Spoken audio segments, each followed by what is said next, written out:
Je suis Pierre Narbet, je travaille avec la conduite de projet du chantier et mon rôle, c'est ordonnateur, coordinateur et pilote de chantier.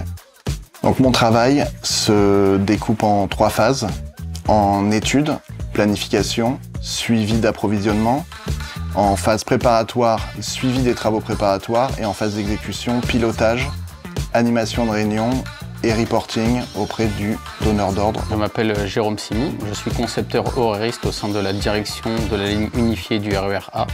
Mon rôle consiste à tracer les horaires. Pour ce chantier, on a un travail en 3 phases. Donc il y a une première phase qui consiste à l'élaboration et l'étude des travaux pour vérifier si ces travaux sont compatibles avec nos horaires de circulation et avec nos installations. Ensuite, il y a la phase de consolidation. Une fois que le scénario a été validé, on va fixer les horaires et on va définir le graphique de circulation.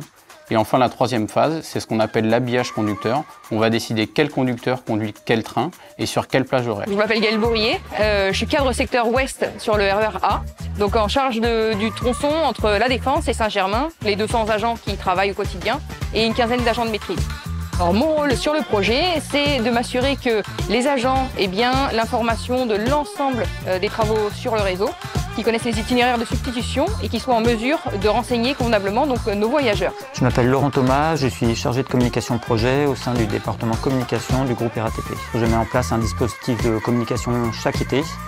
Et pour cela, je suis en charge de mettre en place des campagnes de communication et des campagnes d'affichage, de fournir des outils digitaux et de mettre à disposition des voyageurs des outils print pour pouvoir avoir des informations sur les travaux, les perturbations et comment les contourner.